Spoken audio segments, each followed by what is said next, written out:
जय भीम, जय भारत, जय संविधान। मैं गौतम रत्ना, अम्बेडकर नेशन चैनल से। और आज हम हैं मिशन जय भीम, जाति तोड़ो समाज जोड़ो, जो आंदोलन जो राजेंद्र पाल गौतम जी ने शुरू किया है, वहाँ पर हमें भिक्षुणी पूर्णिमा जी हैं हमारे साथ में।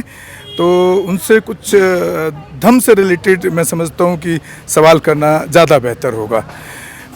भिक्खू, आपको वंदा में आप ये बताइए कि भारत में बौद्ध धर्म के लुप्त होने के कारण और उसके आगे ना बढ़ने के पीछे क्या कारण है? देखिए, भारत में लुप्त होने के तो कारण है, आप जानते, पुष्पमित्र शुंग, जो इनका राम जी। इन व्यवस्था का नाम यहाँ की बहुसंख्यक लोगों का, तो ये और यहाँ न बढ़ने के कारण हमारा संगठन कमजोर है। कौन सा संगठन? भिक्खू संघ की बात कर रहे हैं या पॉलिटिकल संगठन? पॉलिटिकल संगठन हो चाहे भिक्खू संगठन हो, हमारा संगठन कमज़ोर है। अगर हम गलत के खिलाफ आवाज़ उठाते तो गलत के साथ और चार आदमी साथ देकर उनको सपोर्ट करके उसका संगठन खड़ा कर देते। आप जानते हैं डॉक्टर, आप इसके लिए भिक्खू संघ को जिम्मेदार नहीं मानती हैं कि पूरे देश में बुद्धिज्म क्यों नहीं बढ़ रहा है? नहीं, भिक्खू संघ तो जिम्मेदार नहीं हो सकता है, और वो हो भी सकता है। इसमें समाज का भी दायित्व बनता है उनके साथ में। जब गलत है, अगर किसी व्यक्ति को अगर किसी कारण से संघ से निकाला है तो उसको सपोर्ट नहीं करना चाहिए था, और सपोर्ट करने के बाद वो दागी लोगों ने अपना संगठन तैयार दो पार्ट बन गए हैं, ये बात है। तो इसमें अगर हम कहते कि ये नहीं, वहाँ अगर जहाँ तक की है कि ये संगठन क्यों नहीं, बाबा साहब आम्बेडकर ने 3 संगठन दिए हैं, समता सैनिक दल, the Buddhist society of India, और राजनीतिक जो दल था वो रिपब्लिकन पार्टी ऑफ इंडिया। लेकिन जहाँ तक हम देखते हैं कि मैं जहाँ तक देखता हूँ कि ये आगे बहुत ज़्यादा एक्टिव नज़र नहीं आते हैं, या इनके साथ मेंबर्स लोग बहुत कम हैं, या इनके जो फॉलोवर्स हैं वो बहुत कम हैं, कम होते चले गए। उसके अलावा जो और दूसरे संगठन, चाहे वो राजनीतिक प्लेटफॉर्म पे हो चाहे वो सोशल प्लेटफॉर्म पे हो, वो कहीं ज़्यादा मजबूती के साथ खड़े। ये क्या है मजबूती के कारण? एक व्यक्ति बाबा साहब कर वो मंच पर करता, दूसरे को कहता अरे ये बाबा साहब का बड़ा फॉलोअर्स है। बाबा साहब के संगठन में 4-4 पार्ट पड़ गए, क्योंकि जब पद है, अध्यक्ष है, वो अध्यक्ष छोड़ने को तैयार नहीं है, और दूसरे अरे गौरे को जोड़कर वो अध्यक्ष बन जाता है, और वो संगठन का तसनस होता है। जो पुराने आदमी ना इलाज से वो हटना पड़ता है, मजबूरियाँ होती हैं। और यही लेकिन मैं यहाँ आपको इंटरप्ट कर रहा हूँ। मैं बुद्धिज्म जो ना बढ़ने के पीछे कारण जो मैं समझ पाया हूँ, मैंने एक जापान के ऊपर एक फिल्म किया, जापान की एक फिल्म है जो मेरे एक साथी पूरा फिल्म बनाए। वहाँ पर जो भिक्खू है, जो भिक्खू संघ है, वहाँ कल्चर डिफरेंट है। आप देख रहे हैं जापान पूरा 100% बुद्धिस्ट लोगों का है, 99% 90% लगभग। वहाँ पर जो भिक्खू संघ है वो सुबह अपना भिक्षा पात्र निकाल करके और पूरा भिक्खू संघ गली गली चले जाता है। ना उनको किसी में घर में खाने का प्रावधान किया जाता है। जैसे इंडिया में एक कल्चर है कि भिक्खू को आप खाना, अपने जो उपासक है वो खाना प्रोवाइड कराते हैं, ऐसा मैं इंडिया में देखता हूँ। वहाँ पर ऐसा नहीं है। वहाँ पर भिक्खू संघ निकलता है भिक्षा पात्र लेकर के, हर घर पे जाकर के, हर गली में जाकर के डोर बेल देता है, और डोर बेल के बाद जो भी उसको वहाँ से मिलता है, चाहे वो फाइनेंशियली पैसे के रूप में दान हो, या उस सामान या फ्रूट के रूप में हो, फल के रूप में हो, मिठाई के रूप में हो, जो भी मिलता है उसको लेकर के अपने संघ में आ जाता है जहाँ बुद्ध विहार है। और वहाँ पर वो सारे भिक्खू मिल करके खाना बनाते हैं। इवन देन आप देखेंगे कि लकड़ी काटने तक का काम भी वो खुद करते हैं, जलाने के लिए, खाना बनाने के लिए। तो यहाँ पर ये व्यवस्था कहीं नहीं दिखती, तो जिसमें मुझे लगता है कई बार कि इसके लिए कहीं ना कहीं भिक्खू भी जिम्मेदार है। नहीं, भिक्खू तो जिम्मेवार, पहले तो हमारा जो धम्म उनका चलता आ रहा है। डॉक्टर बाबा साहब आम्बेडकर ने 14 अक्टूबर 1956 को दीक्षा लेने के बाद आज हम लोगों की संख्या दिख रही। सबसे ज़्यादा बाबा साहब आम्बेडकर के मूवमेंट में महाराष्ट्र का योगदान है। वहाँ बौद्ध भिक्षु है, भिक्खुनियाँ हैं, और संघ अच्छा चल रहा है। हमारे दिल्ली का आज तक तो कोई भिक्खु ही नहीं बना, और एक मुनीर का बना था नागसेन, तो इंग्लैंड में जाकर वही अपना जीवन छोड़ दिया।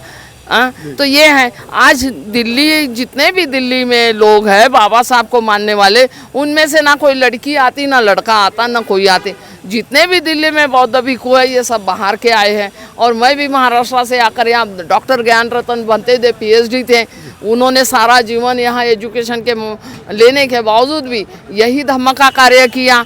तो हम लोग यहाँ के अनुयायियों को समझाते हैं, वो भी समझ जाए कि धम्म क्या है। नहीं जी, बाबा साहब को समझना मात्र ही धम्म को समझना नहीं, पहले धम्म को समझोगे तभी बाबा साहब को समझोगे।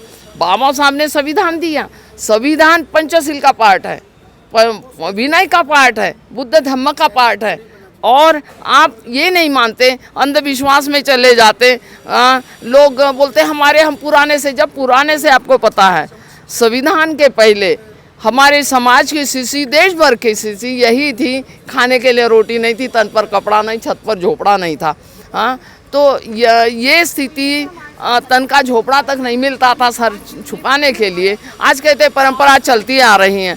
तो ये स्थिति है कि हमारा बुद्ध धर्म का न जाने के कारण एक तो संगठन की कमजोरी, 4 संगठन बनना, चाहे वो बुद्धिस्ट सोसाइटी ऑफ इंडिया हो, चाहे कुछ भी हो, और हमारे राजनीतिक रोज से संगठन बन रहे हैं। तू सेक्रेटरी बन, मैं कैशियर बनता हूँ और मैं प्रेसिडेंट हूँ, और 3 लोग, यही व्यवस्था चल रही। और आज कहते कि हम इतने, अरे आज चिवर देने के मात्र में वो भिक्खु नहीं बनेगा, उसको आचरण में भिक्खु का धम्म डालना पड़ेगा। बहुत दीक्षा समारोह है, बहुत सारे अभी आज जहाँ से हम बन रहे हैं। और ये जाति तोड़ो समाज जोड़ो की बात आई है, ये बौद्ध धर्म का पार्ट है।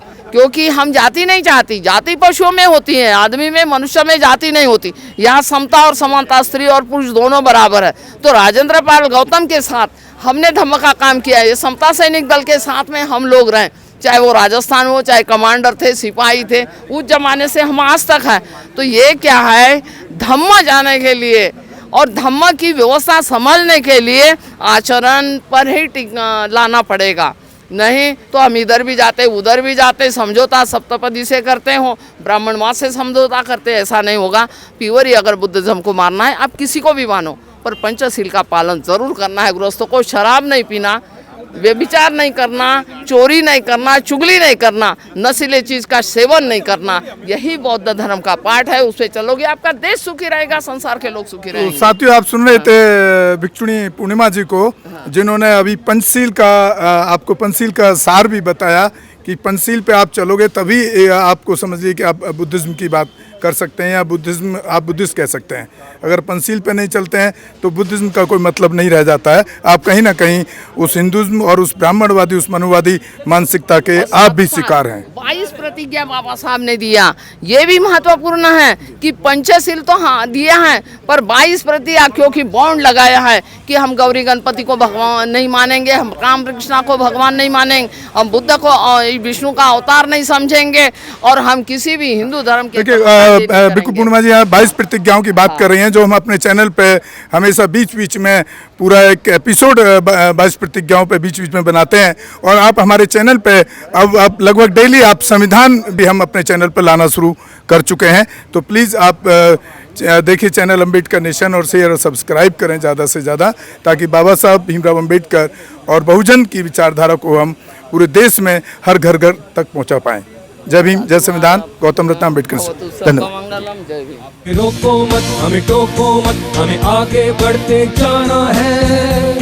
जय भीम का नारा लगाना है, जय भीम का नारा लगाना है। जय भीम, जय भीम।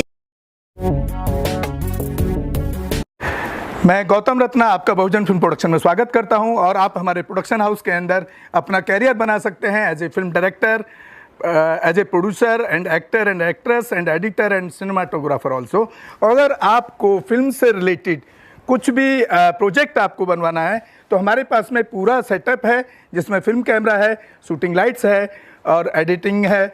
सारा A to Z एक ही जगह पर आपको हमारे यहाँ पर मिल जाएगा। तो दोस्तों, आप हमें कांटेक्ट कर सकते हैं हमारे नंबर्स पर 9810085714 और 8510005714। हमारे वेबसाइट पे विजिट कर सकते हैं www.filmserviceindia.com, और हमें मेल भी कर सकते हैं gautamfilmsproduction@gmail.com पर। धन्यवाद।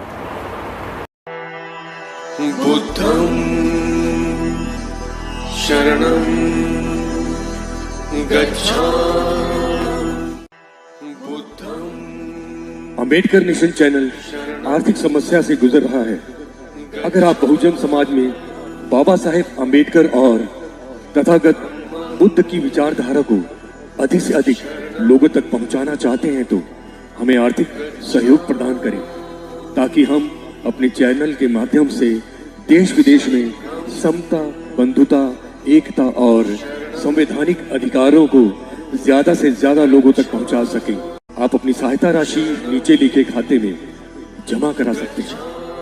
खाता धारक गौतम रत्ना, खाता संख्या 3169576865 IFSC कोड SBIN 0060336, बैंक भारतीय स्टेट बैंक।